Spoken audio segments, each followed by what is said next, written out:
Bismillahirrahmanirrahim. Assalamu alaikum. You're watching World Today. I'm your host, Khalid. But today, as usual, we'll talk about the latest developments in the world, what's happening in the world, what's important the world over. In the first part of our show, we'll talk about the IS presence in Afghanistan. We all know, we've heard through different sources about the presence of the Islamic State in Afghanistan. A suicide bomber of this militant Islamic State group killed 20 people in northern Afghanistan on Tuesday, including a Taliban commander. This is not the first time that we're hearing of the IS in the region. In Iran last year, the IS's members carried out attacks on the parliament in Tehran and the mausoleum of the founder of Iran's revolution, Ayatollah Khomeini, killing at least 18 people. Now, with Russia also giving people around the world and telling them about the presence of IS and having its reservations on the IS presence in Afghanistan and what it might imply on the regional scenario as well. Should the world and this region in particular be more concerned about the IS presence, or is this a presence that is not as important as that of the Taliban? In our second segment, we will talk about Pakistan's case against Kulbhushan Yadav. Now, Pakistan has rebutted India's allegations about Kulbhushan's wife and mother who were mistreated when they visited him last year. Also, Pakistan has raised the jurisdiction issue of the International Court of Justice, as India had no place to plead because it never denied that Yadav was traveling on a passport on the cover of the assumed Muslim name Mubarak Patel. Now, how is this going to play out? Is the Indian side or the Indian lobby, let's put it that way, stronger? Are they trying to convince the International Court of Justice to give a decision in the negative? Or is the International Court of Justice going to go ahead and look at the facts as they are, as also being given by Pakistan, and give a decision that is well balanced for a spy who was arrested in 2016 in Pakistan? To talk about these two segments, we've been joined by two important guests. Let me introduce them to you one by one. On my very right is Ikram Bhatti sahab. You're a defense expert and a regular to our shows. Thank you very much, sir, to have come. Our second guest is Mr. Yasir Masood. You're a foreign affairs expert with a special emphasis on what goes on in the region that borders Pakistan. Bhatti sahab, let's begin with you, and let's begin with the Islamic State. The Islamic State was a force that we had heard of, but not much in the last couple of years. But slowly and steadily, we have started to hear more and more of their presence in the region. They were there in other parts, they were there in the Middle East and elsewhere, but their presence in the region, in Afghanistan, has slowly and steadily started to be more emphasized, whether it be in the media, whether it be through other political parties that talk about it. Should the world, in particular, should the region that encompasses Pakistan be concerned about the IS presence?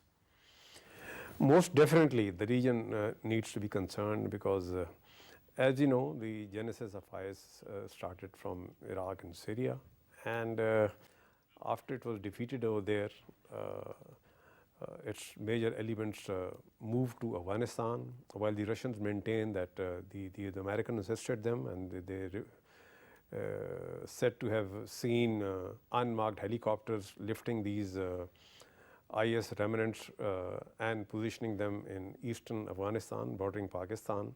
Unfortunately, we get a transplanted threat in addition to TTP right next door. And while we know that Taliban have expressed their design to be limited within the borders of Afghanistan, i.e. to liberate their country from foreign occupation, whereas IS has far bigger aims and objectives, setting up an Islamic State over a wide territory. And that threatens not just Pakistan or Iran and Afghanistan, it threatens the regional countries as well, which include China, Central Asia, and of course Afghanistan. And while we just mentioned in the introduction that Iran has suffered from acts of terror at the hands of IS, Interestingly, that those ingresses or intrusions had taken place from Iraq and not from Afghanistan. But now when IS settles in Afghanistan, Iran is going to have a two-dimensional threat or two-directional threat from Iraq as well as from Afghanistan. So their concern has to be serious and genuine. Whereas Pakistan has of late started to experience terror attacks at the hands of IS, which have been claimed by them. And earlier on, it was the TTP only which was engaged into this activity, but now IS has just shown its presence, and by undertaking one of the biggest terror act in Pakistan, in Quetta, close to Masood. And while of course it is very unfortunate and tragic for Pakistanis to have suffered such a big loss, I think this situation presents an opportunity because we find that when IS claims acts of terror in Afghanistan, both in Kabul and eastern Afghanistan, we find that while they have not targeted any American soldier or any foreign soldier in Afghanistan, or for that matter even in Iraq and Syria, their targeting has been such that it has affected not just Afghan civilians, it has affected Afghan security personnel and also Afghan Taliban. All right. This effect of the IS attacks in different regions in the area, we'll discuss that, but after a short break, ladies and gentlemen, stay with us.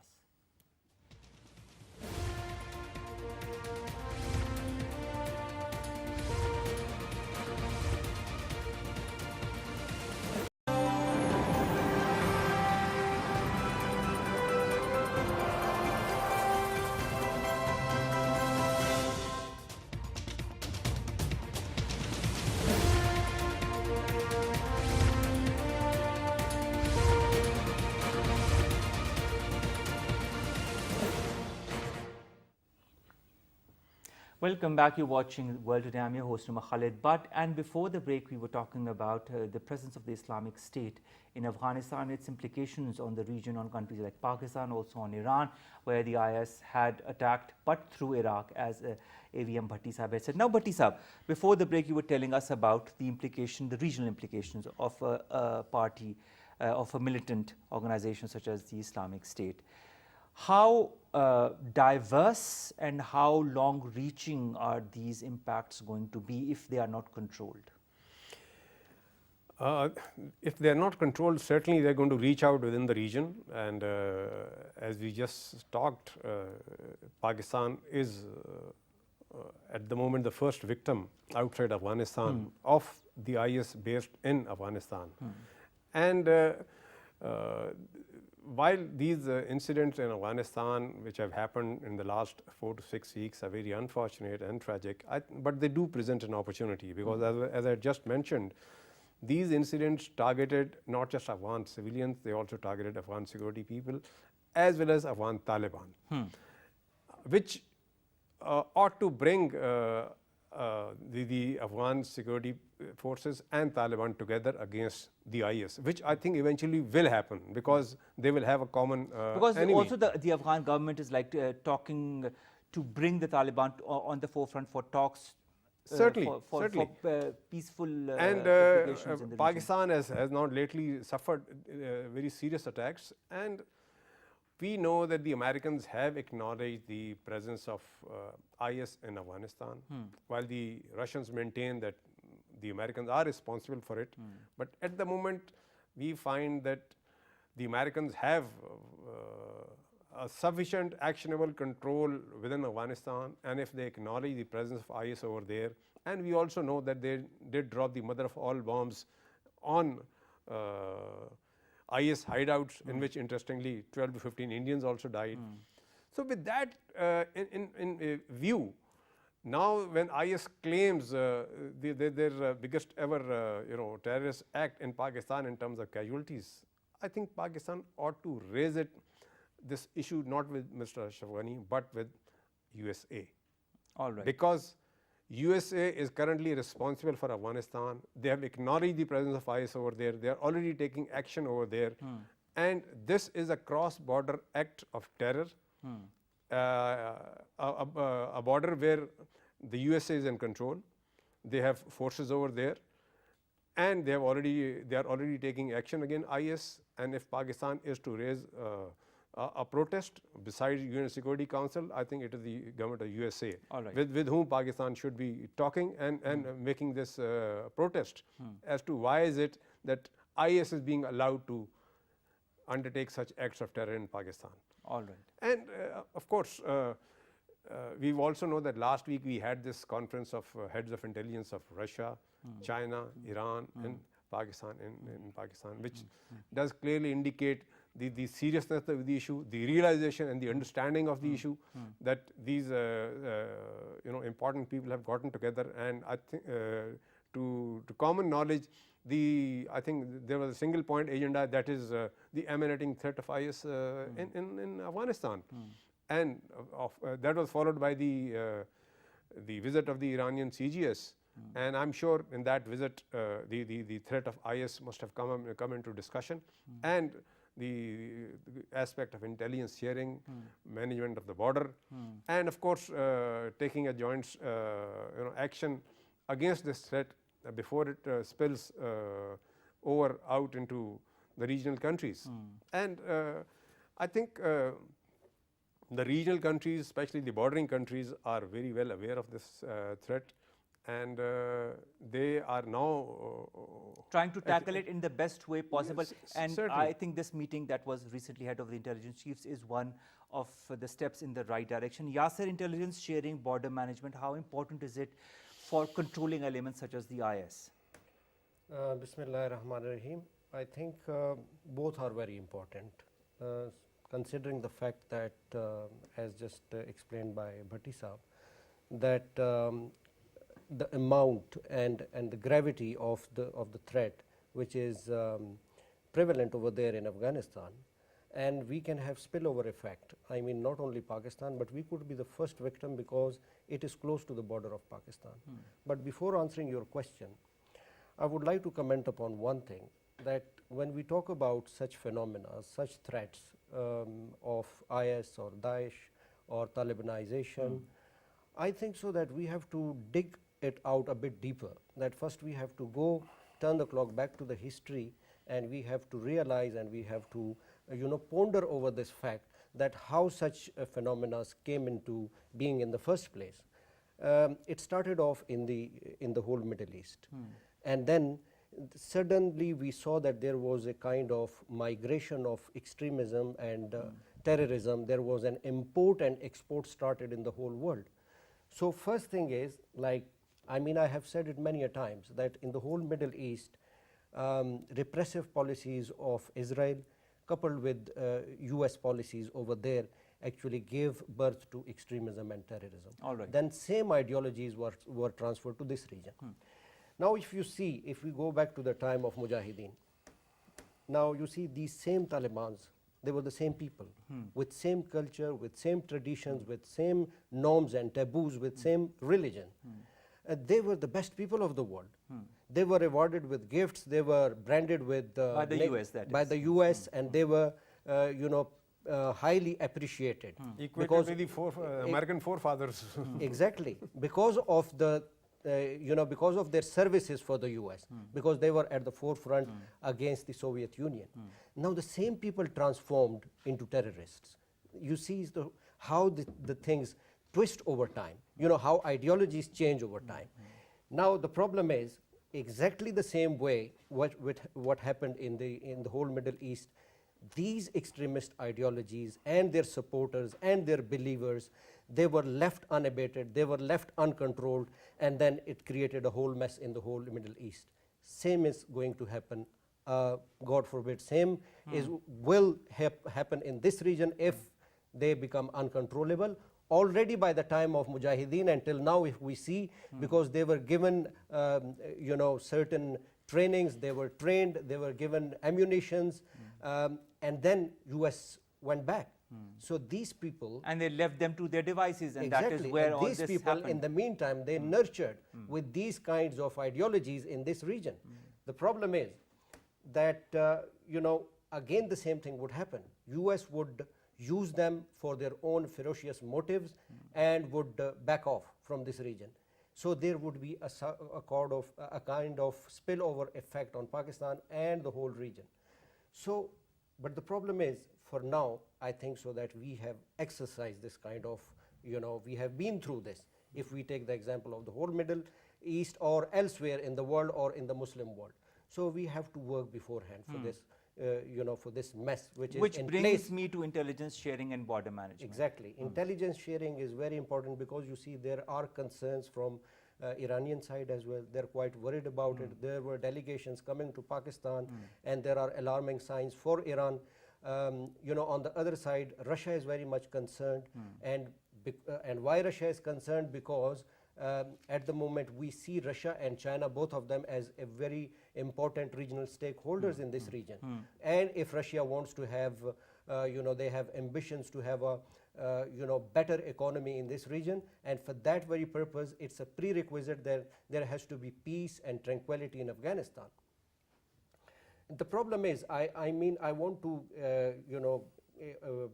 divert your attention to a point that in international relations, I believe that this kind of phenomena, this kind of extremism and terrorism is, purposefully injected in this region.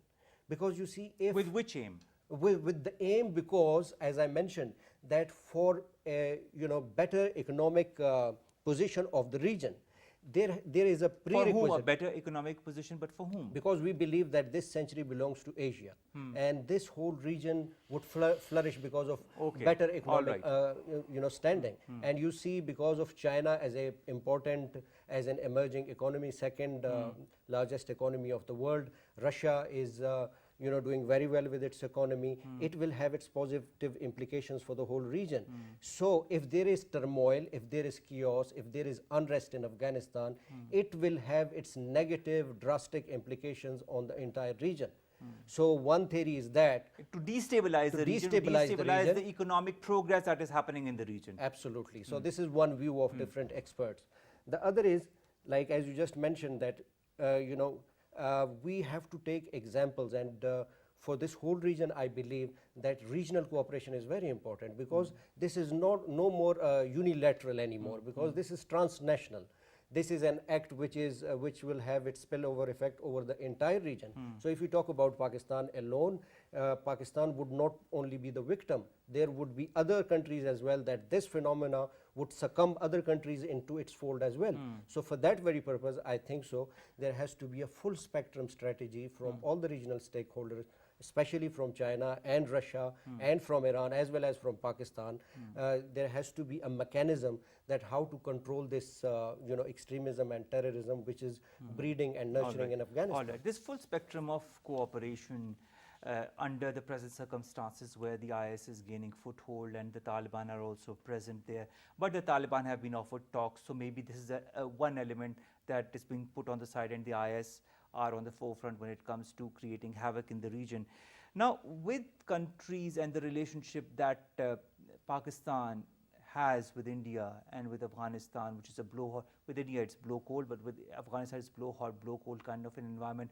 Do you feel that all the countries need to come together, and if they do, will all the countries be really sincere enough to work together to eliminate the menace of the IS? Okay, before I answer this question, can I add a comment please, to what go Yasir ahead, just sir. said? You see, when we look at the composition or membership of IS, it comprises, besides Iraqis, Syrians, or Chechens or Uzbeks, it also includes disillusioned members from Afghan Taliban, similar members from Pakistani Taliban, and some even directly from Pakistan. And you see, when we also look at these youngsters who join these terrorist organizations, the general belief is, these people are illiterate, they can be molded, they are from poor families, unemployed, they are disillusioned, they feel deprived from the society, and they're there with a vengeance or something. But at the same time, we also find when the incident of Safura Churungi took place, there were people from IBA. graduates, engineers. Exactly. So how is it that such highly educated professionals So does get to be members? economic standing play any role in people becoming parts of extremist organizations? No, That is the question. I believe besides everything else, I think the narrative which is available motivates these people to join such organizations. For example, while Yasir just mentioned that this entire phenomena has its roots in the creation of Israel, because the Arabs or the Palestinians, they were deprived of their land, and they were. But does deprivation of land create terrorists or militant organizations? No, you see, they were actually oppressed. They were treated with brutal force, and many of them died in the process. So their resentment or their vengeance or their retaliation eventually erupted after the 67 Arab-Israeli war. And then we saw first time the Fidayeen or the suicide bombers. And now you see, we find that when our youth, especially in Pakistan and of course in all these Middle Eastern countries, when they do not find an answer to what happened in Libya, they do not find an answer to what happened in Iraq, what happened in Syria, what happened in Afghanistan at the hands of the Americans, and their own governments cannot say a word about it, cannot explain, cannot talk to their people. There are no discussions, there are no debates as to why these Muslim countries are being treated like this. Then even our thinking youth, well-educated youth, will take up issue in their own hands, that okay, we will settle it. So that is what motivates these people to join organizations like IS. So in the absence of this debate in the media, in our think tanks and our universities, this is what happens, that the youth takes the entire issue in their own hands. And I think that is what is continuing to feed, in the absence of a narrative, that is what continues to feed these organizations. But do you feel that on the national level in Pakistan and the international level in countries such as Afghanistan or Russia or Iran for that matter, India, the narrative is such that it promotes extremism? No. The narrative is absent. All right. The narrative to is explain absent. the situation on yes. how. Okay. In the absence of such a narrative which explains as to why this is happening and why Pakistan or the Arab world or these countries like Libya, Iraq and Syria, why are they being treated like this? All right. So if the governments do not explain, the think tanks do not explain, the media does not explain, the academia does not explain, this is then all right. Then the youth will think on their own. All right. So Yasir, who is to be made responsible for that? Because Bhatti Sahab talks about a narrative that is quite widespread, that needs to make people understand on why militant organizations such as the IS are created and why they should be stopped and how they should be stopped, and that comes to different levels as he talked about. Do you feel that this is a general responsibility of all segments of the society, or is it only a certain part of the society like the government or certain organizations like NGOs that need to take care of this? Well, first of all, I totally endorse with Bhatti Sahab that there is an absence of narrative. Why there is an absence of narrative? Because I believe that there is a complete gulf to find out that what happened in Libya or elsewhere. So we are actually looking for answers, and for that very purpose. But looking for answers does not mean, Yasir Saab, that we should not develop a narrative. Yes, I'm coming to the point. So in that case, for example, like I have explained it to at times to my students as well, that look at the example of US.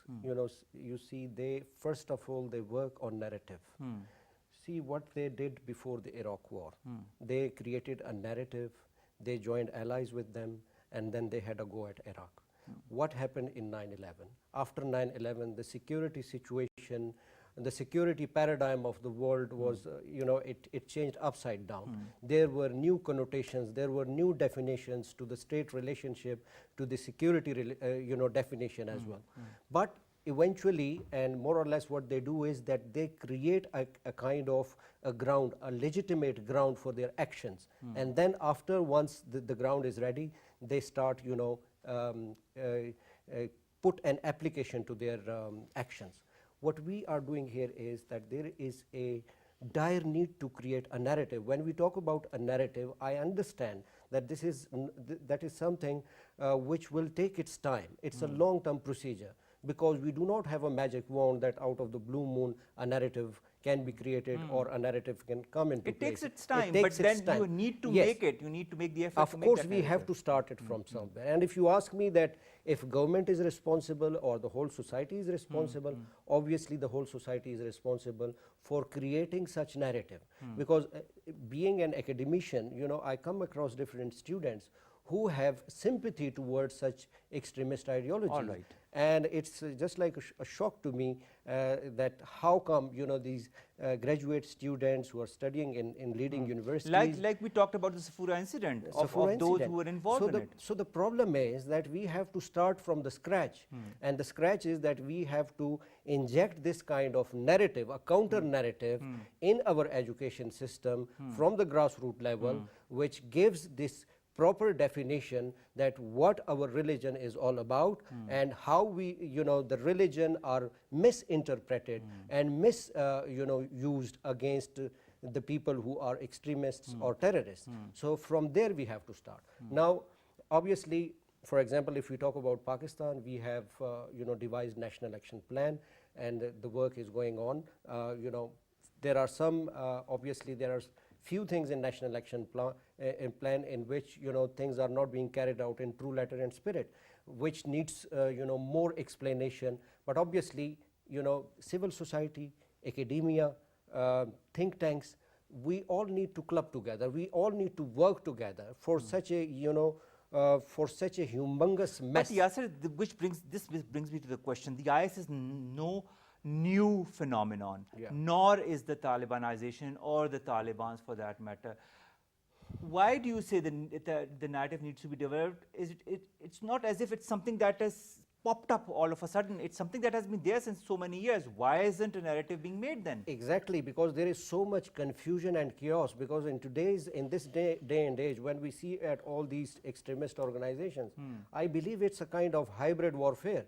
Because you see, it's more of a franchised kind of terrorist organizations now, because you see they can be backed by the certain forces for their own motives. So it's a kind of where there is so much confusion. All right. So we have to go through that confusion. We have to create a narrative which explains in black and white that what is the reality, how there was a birth to these extremist organizations, because by force, how many people, how many extremist organizations we can obliterate from the face of this earth? That's impossible. But at least the common knowledge, know-how about how they work and how they brainwash the people and how they inculcate elements and how they inculcate ideas into people's minds that are against religion, and speaking as if they are, this is what our religion says, when Islam is a religion of peace, and we are totally given a totally different narrative by militant organizations such as the Taliban or the IS for that matter. The problem is, Omer, that yes, there are know-how about it, but if you ask any layman, he does understand that what it's all about, how they are being trained and all that. But the problem is, like, even if I'll go back to the National Action Plan, so one thing I'm very much concerned about it, madrasa reforms. Still we are miles away from that. All right. And there is a dire need for madrasa reforms, that what kind of curriculum is being taught there, because there are still students, there are still people who fall prey to such people who have these extremist ideologies. Then what happens? The same ideologies are being clothed, the same ideologies are being hugged by them, and the same ideologies are being exercised and executed in the terms of Fidain and the bomb blast and all that. All right. Bhatti Saab, franchise terrorism, madrasa reforms as per the National Action Plan, and the clothing of extremist ideologies. How long a process can all of this take to be remedied in countries such as Afghanistan and in the long term also in Pakistan? It'll take a while, because you see, when governments, especially in Pakistan, when we leave this open to such elements in society, for example, imparting education to its population is the responsibility of any and every state. When Pakistan Agreed. was created, we had 300 madrasas. Today we have some say 32,000, some say even 40,000 madrasas. And why have these madrasas come in? I mean, when I was going to school, there were no private schools. They were all government schools. I myself have gone to a private school, I So, mean to a government school and a to a government college. madrasa will always come in when you give space. And you give space when you do not attend to it. And look at our education budget. And I think today, lack of education is our biggest and most serious problem. Had we been an educated country with a literacy rate of over 90%, I think we would have had only a quarter of the problems that we have today. So, the government has given space to these people who actually got a foreign impetus in, when Afghanistan was occupied by Russia. And you know, interestingly, when one superpower occupies Afghanistan, then to resist that occupation and to evict them is jihad. When another foreign power occupies Afghanistan, you support the occupiers, and it is no longer jihad. So, our narrative actually failed in explaining this to our youth. All right. Speaking of narrative, Bhatti Saab, another narrative that we have explained in quite a lot of detail to the international powers and the International Court of Justice is that of Kulbhushan Yadav. The spy who was arrested in March of 2016 from Balochistan, and he himself then declared that he was associated with the intelligence agency RAW and told about the activities and how he came to Pakistan on a Muslim name. Now, India has been raising a hue and cry that no, this is not the case, that he was brought in from another country and he is not the person that he says he is, and this and that. And we, of course, the issue went to the International Court of Justice, and Pakistan has now rebuffed the Indian claims recently in the International Court of Justice about the Kulbhushan Yadav case. My question to you is, in this narrative, in this situation, when the case is as clear as crystal clear water, why is there a hindrance or kind of a delay by the International Court of Justice to proclaim who Kulbhushan Yadav is? What are the elements that are trying to sabotage maybe or divert the attention of the ICJ? You see, ICJ is an international body, and of course, in that position, it is of course vulnerable to international pressures. And India is a big country in terms of enjoying international influence, whereas the case of Kulbhushan Yadav is very clear. I mean, there are three very clear-cut aspects which come to the support of Pakistani position. Firstly, of course, we have the confession of Kulbhushan Yadav, which is amply explained, descriptive, and he clearly states who is he and why was he here and what all he has done. And then, you know, the Indians want to fall back on this consular access agreement of 2008 between India and Pakistan. There's a very clear qualification which says that the aspects of political and security nature would be treated on merit. It has this qualification. Exactly. So which gives kind of a right for the two countries to interpret depending upon the merit as to how should the concerned person be treated. And last and not the least, and of course most importantly, is that Kulbhushan Yadav has a genuine original official passport with a new name. Yes, Mubarak Patel. This just cannot be, you know, denied. I mean, it's crystal clear, like sun. You see, it's right there. I mean, it's looking at you. So, with all this, and then India denies all of that. India cannot deny this passport, and then India says that he is not a serving commander. He has been recently retired. And how recent is this? 5 years, 5 days, 5 months? What? I mean, they are ambiguous about it. So, the case is very clear, and of course, the legal process at that international level takes its time. But I think Pakistan's case is being well represented, and we have ample arguments, ample evidence, and logic to convince the court as to the of course, the origin of Kulbhushan Yadav and its activities in Pakistan. We have ample evidence and ample logic, but Yasir, India does not spare an opportunity to lash back at Pakistan when it concerns Kulbhushan Yadav. On humanitarian grounds, Pakistan allows the mother and the wife of Kulbhushan Yadav to come and visit him. But even then, India was not happy about it, despite the time that was given to him. Now, we couldn't do more than that was required. Even in the conditions, India would have never had this happened. The same scenario happened in India with the Pakistani spy, which hasn't happened. But had it happened, India would never have allowed anybody to come on humanitarian grounds. We did. And despite that, India makes a huge UN cry, goes to the ICJ, says all of that is false. With Pakistan now rebuffing all of these claims recently, they have gone with further proof to the ICJ. Do you feel this is a process that's going to take longer than expected to come to the forefront, to come to a decision? I think yes, it will take a bit of time, because some of the experts believe that probably the next hearing would be next summer. Exactly. So, but why is that hearing so delayed? Why is a process that is an international judicial process taking such a lot of time?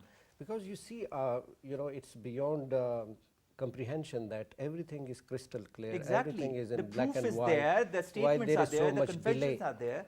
So you see, at the International Court of Justice, they must keep that in mind, that Kulbhushan Yadav, as explained by Bhatti Sahab, that he admitted each and everything by himself. Exactly. So there is no question, or there is nothing to go beyond that. But as far as we have presented our case, we are looking forward that we will have positive implications of that, and we are going very with logic at the International Court of Justice. But I see a different perspective of all that, because we have to go beyond that. You see, India is trying to, and as you just mentioned in your question, that India would have never done that. Exactly. It's beyond any shadow of a doubt. And the more space we are giving to India, the more we are getting the backlash from India, especially under the mentorship of BJP, which is in power. So one thing is that India consider itself as a regional hegemon, and one reason or the other, they're just trying to look for a reason that how to defame Pakistan at the international canvas, and they are not letting any podium where they can they're not bashing Pakistan. So at each and every platform, at each and every international fora, they are trying to bash Pakistan, and they're just looking for reason. At the moment, India itself knows that what kind of blunder it has, they have done in the case of Kulbhushan, because he is a serving naval commander, and then he has accepted each and everything. But they're just trying to camouflage and conceal, Kulbhushan case by pressurizing and by using these tactics. One, if we see through the, at the international, through the perspective of international relations, especially at the international forum, India is aiming for its permanent position at the United Nations. So that it has been aiming since a very long time. Since a very long time. And I'm sure that India won't get it, especially, by doing such things. Whatever is happening inside Kashmir as well, whatever is happening to India's own people, and considering the fact that it's right now, to me, it seems like India is a big thorn for this whole region, because you see, India is opposing Pakistan at each and every front, even if we see through the... you also remember SARC and how they sabotaged SARC as well. Exactly. India, if we talk about Belt and Road Initiative, if we talk about CPAC, they are going against it. So we believe that, it's a world of connectivity. It's a world of cooperation. It's a multipolar world order where countries are, uniting with each other. Multipolar world aside, Yasir, let's put that aside. Let's talk about Kulbhushan Yadav, the man who has been arrested with a passport with a fictitious name, a passport prepared by the Indians. That, Bhatti Sahab, you're right, the Indian have not denied that this passport has not been given to him. And Pakistan has, in that context, the ICJ has been asked to consider whether India has behaved illegally or not by issuing a passport in a fictitious name. What I'm trying to say is that India is actually diverting its attention from Kulbhushan, because as a matter of fact, it's a, you know, it's a failure from the Indian side, and India wants to conceal its weakness at the international level, as well as at the regional level. Concealing weakness by putting allegations on one of the other, will that deter the fact that Kulbhushan Yadav is a convicted spy? Will that deter the fact that Kulbhushan Yadav has been arrested with the false documents that are official documents given by the Indian government? How can a government deny that? How can a government deny the responsibility that it has when it gives the passport to a person who is arrested on convictions of being a spy, and who confesses on being a spy, and who gives the details of all the networks that he has established in Pakistan? What's your take on that, sir? You see, the arrest of a serving lieutenant commander, commander is a huge embarrassment for India. And in the international espionage practice, historically you find that no intelligence agency sends out a senior serving officer for such an act. And he is not just a spy, and let's not call him a spy. He is a terrorist. He is a saboteur. True. Because he is confessed to all such activities. And let's take the case of you see Mehran base attack and other similar activities in Karachi. So India ought to, you know, throw dust on it, try and cover it up, and of course, try to trivialize it as much as it can, just to cover that embarrassment. I mean, India ought to do it, because it is, you know, for a big, huge country in the world who's wanting to become a permanent member of the UN Security Council, and for them to be caught, you know, in such an act. Literally red-handed. I mean, So there's no other. it's a huge embarrassment. So they would like to hide it. They would like to cover it up, and they will leave no stone unturned to do that. So it's understandable how the Indians are reacting, how they're trying to trivialize this entire episode that they've been caught in.